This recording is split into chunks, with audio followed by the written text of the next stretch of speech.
Are you interested in learning about the COVID effect? If so, stay tuned.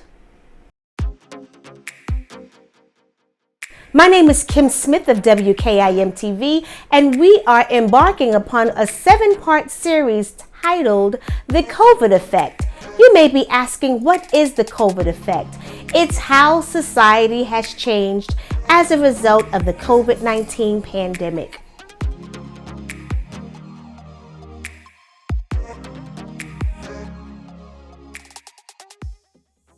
If that cat is in Brooklyn, we're going to find him. You are not going to be a safe haven in our community with you to harm this sister in the way you did. Surveillance video shows a group outside this liquor store as a woman walks in alone just before 6 p.m. Monday. The 31-year-old mother says she was buying a bottle of wine after work when two men walked in the shop on West 128th Street and St. Nicholas Avenue. She says the man in the red offered to pay. I politely declined and I said, no thank you, but thank you. Could pay for it myself. And I got ready to walk out. Before I walk out, he basically said that he felt like I thought that I was better than them. The men followed her out, she says, asking what did she want to do about it. She says they chased her across the street, kicking her, and one man actually bit her forehead, leaving deep wounds.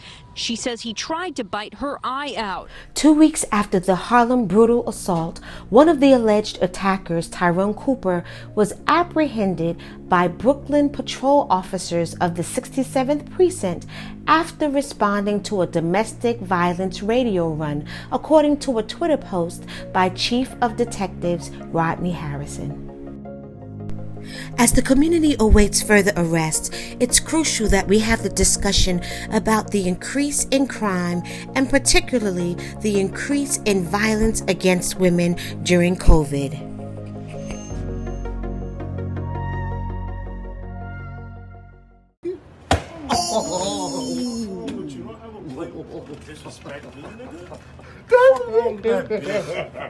This man was asking for money on a 4 train between the Nostrand and Franklin Avenue stations in Crown Heights.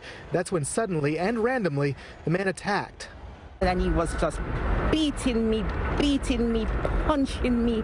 It was so terrifying.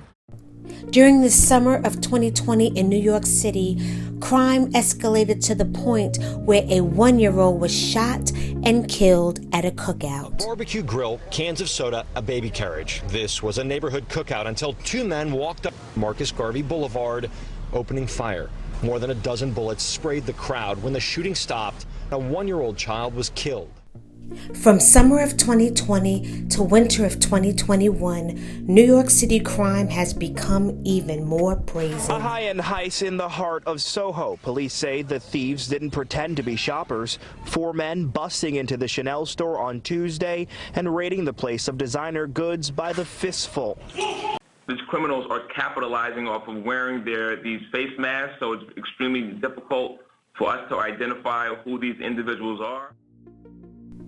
As law enforcement agencies throughout the United States continue to grapple with the COVID effect of increased crime, the Council on Criminal Justice created a report titled Pandemic, Social Unrest, and Crime in U.S. Cities. 27 major cities submitted crime data that included but was not limited to homicide, aggravated assault, domestic violence, and gun assault. The crime data submitted covered the time period of May through August of 2020. Unfortunately, the NYPD was unable to submit their data in time to be included in the report. So we need to be clear that we have work to do. If a black woman can't walk around in the Village of Harlem. Agreed. We have so much work to do, but before we can go to work, we need a clear, concise, comprehensive strategy that will allow us to address all of the social ills that have plagued our communities for generations, which have ultimately fed the beast of crime before and most definitely during the COVID-19 pandemic. To read the full criminal justice report, check the link below in the description box. And please don't forget to like and share this video and subscribe to the WKIM TV channel.